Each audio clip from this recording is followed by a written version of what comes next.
മാലതി, പുതിയ ജീവിതം തുടങ്ങിയതിന്റെ എന്തെങ്കിലും ലക്ഷണങ്ങളൊക്കെ ഉണ്ടോ? എവിടെ? ഇവിടെ. അയ്യോ, 1/2 കിലോ കുറഞ്ഞല്ലോ. അത് മാത്രമല്ല, പൊടി സാഹത്തിന്റെ ലക്ഷണം കൂടിയുണ്ട്. ഇങ്ങനെയൊക്കെ നടന്നാല് എല്ലാരും സാറേന്ന് വിളിക്കും, പിന്നെ നിങ്ങൾ ജോലിയും കിട്ടും. പിന്നെ ഒരു കാര്യം, ഇനി അടിതടയൊക്കെ നിർത്തണം കേട്ടോ. നോക്കാം. ഇതെന്താ എഴുതിയിരിക്കുന്നത്? വീണ്ടും വരികയെന്നാണ്. ഇത് കണ്ണാടിയിൽ എഴുതാൻ സ്ഥലം കിട്ടിയതാ? ഇവിടെ വരുന്നവരെല്ലാം പോകുമ്പം ഈ കണ്ണാടി നോക്കി തല ചെയ്യും. അപ്പൊ ഇത് വായിക്കുമല്ലോ, അതിനു വേണ്ടിയാ. ആദ്യം തൂത്തുകള.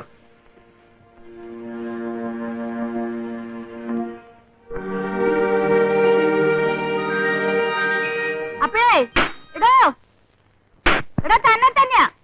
ആരെ? എന്നെയാ? ഇടോ, ഇയാളെ എന്താ പറഞ്ഞ് വിളിക്കണം? എടാ വേലിച്ചെറുക്ക എന്ന് വിളി. ഒന്ന് പോടോ. താനിങ്ങോട്ടൊന്ന് വരാവോ? എന്തിന്? അയ്യോ, ആ കപ്പ വന്ന് കുഴഞ്ഞു കാണും. അടുപ്പിൽ നിന്ന് ഇറക്കി വയ്ക്കാവോ?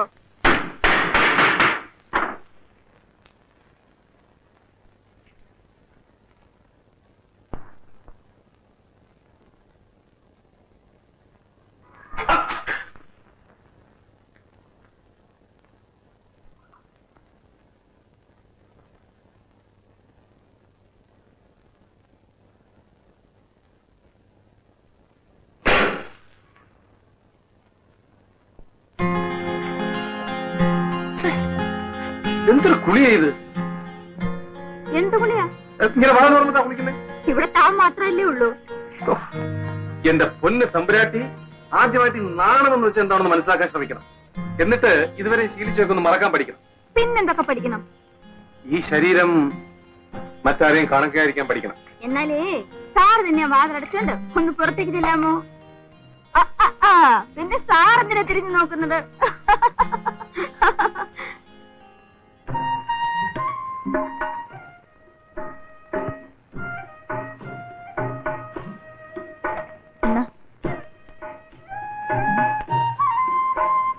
ഇത് കണ്ടോ? എന്റെ ഭർത്താവിനെ കൂടാതെയുള്ള സന്തോഷമോ സ്വർഗീയ സുഖാനുഭവങ്ങൾ പോലുമോ ഞാൻ കാക്ഷിക്കുന്നില്ല. അദ്ദേഹത്തെ കൂടാതെ എനിക്ക് ജീവിക്കുവാൻ സാധിക്കുന്നതല്ല എന്ന് സാവിത്രി പറഞ്ഞു. ഇത് കേട്ട യമൻ, എന്നാൽ അങ്ങനെ തന്നെ ആകട്ടെ എന്ന് പറഞ്ഞ് സത്യവാന്റെ ജീവനെ ബന്ധിച്ചിരുന്ന കെട്ടഴിച്ചു. ഹേ ഭാഗ്യവതിയും ഭർത്തൃഭക്തിയുമായ സതീരത്നമേ, ഭവതിയുടെ ഭർത്താവിനെ ഞാൻ ഇതാ മോചിപ്പിച്ചിരിക്കുന്നു, വിജയം കൈവരട്ടെ എന്ന് അനുഗ്രഹിച്ചു. ഇങ്ങനെ സാവിത്രി തന്റെ സാമർഥ്യം കൊണ്ട് തന്റെ ഭർത്താവിനെ രക്ഷിച്ച് ഭാഗ്യത്തിലേക്ക് നയിച്ചു. നീ ഇതിങ്ങനെ ഓടിച്ചു വായിക്കുന്നല്ലോ, ഇതിന് മുൻപ് വായിച്ചിട്ടുണ്ടോ? വായിക്കുന്നു, പക്ഷെ മനസ്സിലാവുന്നുണ്ടോ? പഠിച്ചപ്പോൾ മനസ്സിലായില്ലായിരുന്നു. ചാരിത്രം നഷ്ടപ്പെട്ടു പോയതിനു ശേഷമാണ് ചാരിത്രശുദ്ധിയെപ്പറ്റി ശരിക്കും മനസ്സിലായത്.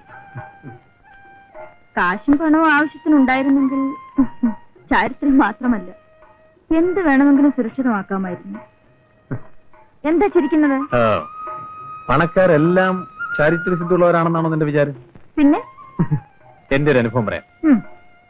കണ്ടമാനം പണമുള്ള ഒരു പണക്കാരൻ, എന്തോ പൂർവ്വവിരോധമായിരിക്കാം, അടിച്ച് സൂപ്പാക്കണമെന്ന് പറഞ്ഞ് വേറെ ഒരു പണക്കാരൻ 1000 രൂപ എന്റെ കയ്യിലെടുത്തിരുന്നു.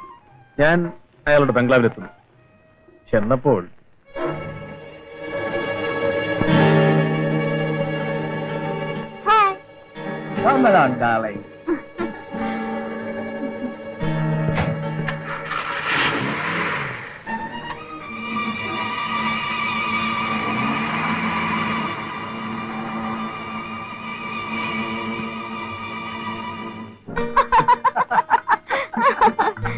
You naughty girl.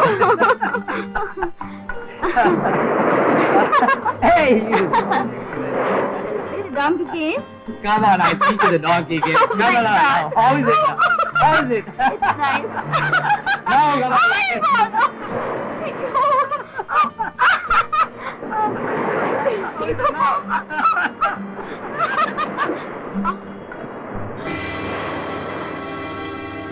രാജശേഖരൻ മുതലാളി, തനിക്ക് ഞാനൊരു സമ്മാനം കൊണ്ട് വന്നിരിക്കുകയാണ്.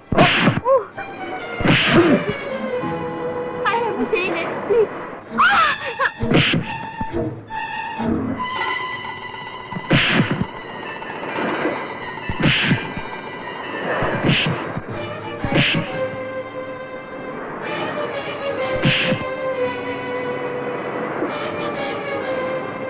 അയ്യോ ആ ദാശേര മുതലല്ല. രാജശേഖര മുതലാളി അല്ലേ? അയാൾ എന്റെ ഭർത്താവല്ല.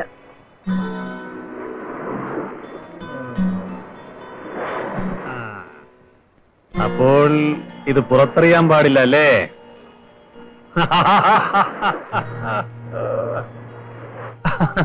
അങ്ങനെ അവിടുന്നും കിട്ടി 1000 രൂപ. അവര് വലിയ കാശുകാരന്റെ ഭാര്യയല്ലേ, പിന്നെങ്ങനെ റൂട്ട് തെറ്റിപ്പോയത്? നിന്റെ വയറ് കത്തിയപ്പം നിന്റെ റൂട്ട് തെറ്റി, അവളുടെ കൊഴുപ്പ് കത്തിയപ്പം അവളുടെ റൂട്ട് തെറ്റി. എന്നിട്ട് ഇവരോട് ചാരിത്രശുദ്ധിയെ കുറിച്ച് ചോദിച്ചേ. 24 മണിക്കൂറും ശ്വാസം വിടാതെ പ്രസംഗിക്കും. എന്താ എങ്ങനെയുണ്ട്? പറയട്ടെ, ഒരു പാർട്ടി എന്റെ കൂടെ ഇരുന്നിട്ട് പുറത്തോട്ട് ഇറങ്ങിയപ്പോൾ വേറൊരു പാർട്ടി അകത്തേക്ക് കയറുന്നു. അവർ രണ്ടുപേരും തമ്മിൽ കണ്ടുമുട്ടിയപ്പോൾ ഷോക്ക് അടിച്ച പോലായി. അതെന്താ? അവർ രണ്ടുപേരും അച്ഛനും മോനുമായിരുന്നു. വലിയ ബഹളം നടന്നാണല്ലോ. ആ പിന്നെ എന്തുകൊണ്ടാന്നറിയാമോ? എന്റെ വീട്ടിൽ വന്നതിനൊന്നുമല്ല, അച്ഛനേക്കാൾ മോന് 5 രൂപ കൂട്ടി തന്നുപോയി.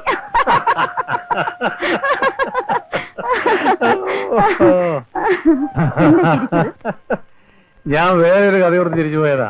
എന്റെ അടുത്തോടെ പറഞ്ഞിട്ട് ചിരിക്കുന്നു. വേണ്ട, വൃത്തികേടാ. ഓ വല്ലാത്ത വൃത്തികേട്, ഞാൻ കാണാത്തത്. കേസ് കഴിഞ്ഞു പിന്നെ വൃത്തികേടാണെന്ന് പറയരുത്. ഇല്ലില്ല, പറയാനേ.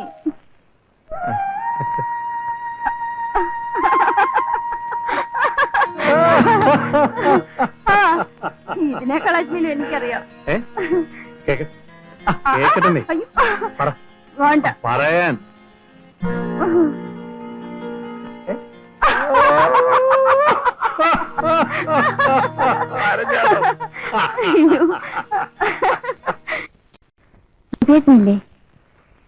എന്തിനാ മറിയ നീ അയാളുടെ പിറകിന് നടക്കുന്നത്? അയാൾ ചീത്തയാ. ഒരു പക്ഷേ അയാൾ നിന്നെ കല്യാണം കഴിച്ചാൽ തന്നെയും അയാളുടെ കൂടെ അവസാനം വരെ സമാധാനത്തോടെ ജീവിക്കുമെന്നുള്ളതിന് എന്താണ് ഉറപ്പ്? നിങ്ങൾ ജീവിക്കുന്നതോ? ജീവിക്കുമെന്നോ? മാനം വിറ്റ് കഴിഞ്ഞുകൂടുകയാണ്. വിശപ്പിന് ആഹാരവും കൊടുക്കാൻ തുണിയും കിട്ടും. പക്ഷേ യാചിച്ചു കഴിയുന്ന ഒരു പാവപ്പെട്ട സ്ത്രീക്ക് കിട്ടുന്ന സ്ഥാനമോ അന്തസ്സോ പോലും ഇവിടെ കിട്ടില്ല. വണ്ടിനെ പിടിച്ച് തീപ്പെട്ടിക്കുള്ളിലാക്കി കളി കാണുന്നത് പോലുള്ള ദുരിതം പിടിച്ച ഒരു ജീവിതമാണ് എന്റെ ഈ വെപ്പാട്ടി ജീവിതം. പിന്നെ പലരുടെ മുമ്പിൽ പല്ലടിച്ച് കാണിക്കുന്നതിനേക്കാൾ ഭേദമാണല്ലോ എന്ന് കരുതി കഴിയുകയാണ്.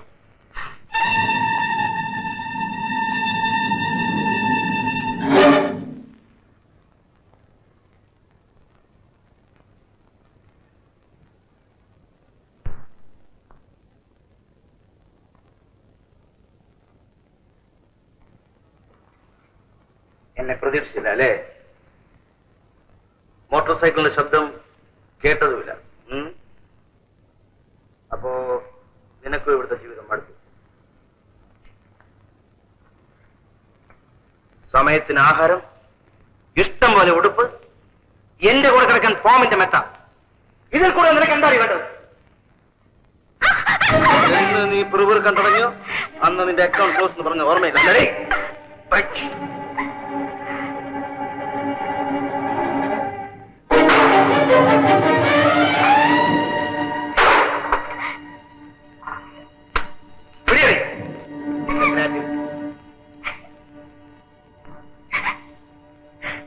പടം നിനക്ക് ഇഷ്ടപ്പെട്ടോ?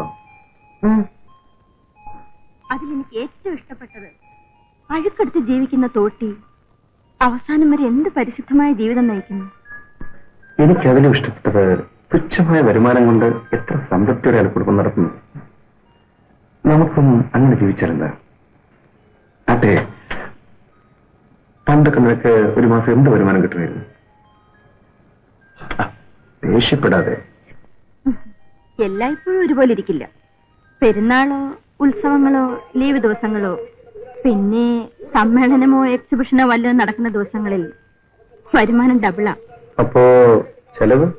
എന്റെ സ്വന്തം ആവശ്യത്തിന് ഒരു 50 രൂപ ചെലവായാൽ അമ്പലം, നേർച്ച, ദാനധർമ്മം എന്തെങ്കിലും ഒരു 100 രൂപ ചെലവാകും.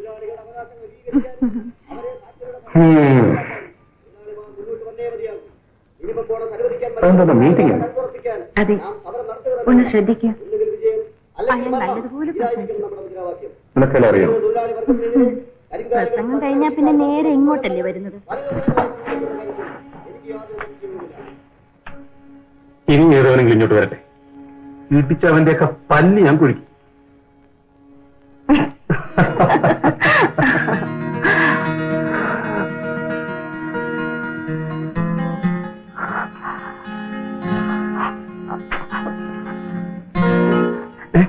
കുറച്ചിരിക്കും, ഞാനിപ്പ വരാം.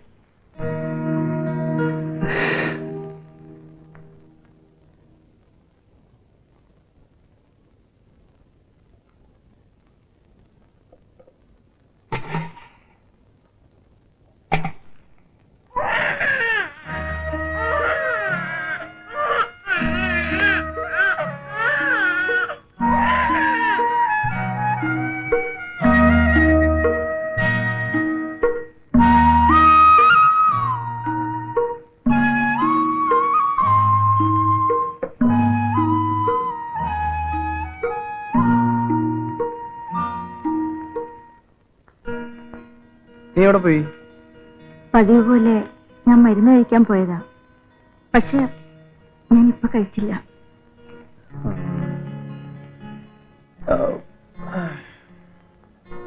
നീ വാ.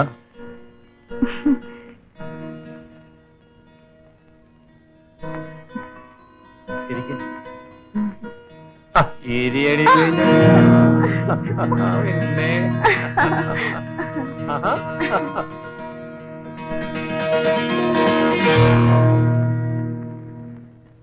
പാമ്പ് തന്നെത്താൻ ചട്ട കളയുന്ന മാതിരി എല്ലാം ഉരിഞ്ഞു കളഞ്ഞ് ഒരു മിഷൻ പോലെ നിൽക്കുന്നവളാണ് ഞാൻ.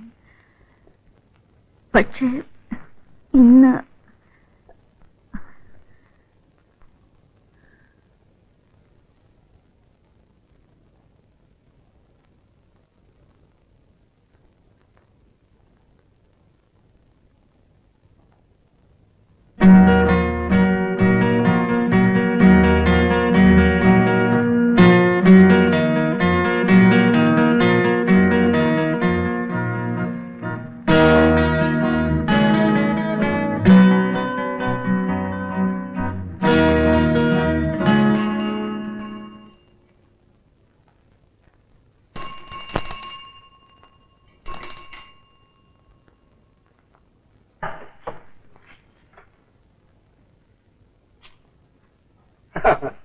ഇതാര് വേലു? എന്താടോ എന്റെ റൂട്ടിൽ കൂടി വരാതെ ഷോർട്ട് റൂട്ടിൽ കൂടി വന്ന് കയറിയിരിക്കുന്നു? എടാ, ഇനി മേലാൽ ഈ വീട്ടിൽ നീ വന്നാൽ നിന്റെ എല്ല് കാണില്ല. മാലതേ, മാലതേ, മാലതേ. പറഞ്ഞത് കേട്ടില്ലേ? ഞാനും മാലതിയും ഒന്നിച്ച് ജീവിക്കാൻ തീരുമാനിച്ചിരിക്കുകയാണ്. എടാ ദ്രോഹി, നിനക്ക് എന്റെ വയസ്സിൽ തന്നെ അടിക്കണം. നിനക്ക് വേറെ ആരെയും കിട്ടില്ലേ വെപ്പാട്ടിയായിട്ട് വെക്കാൻ? ഭാര്യയായിട്ട്, ഭാര്യയായിട്ട് മനസ്സിലായി നിനക്ക്?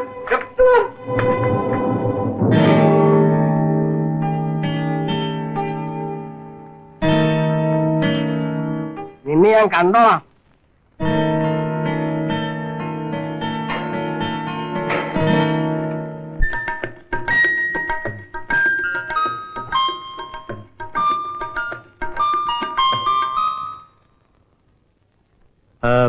എന്താ കാര്യം?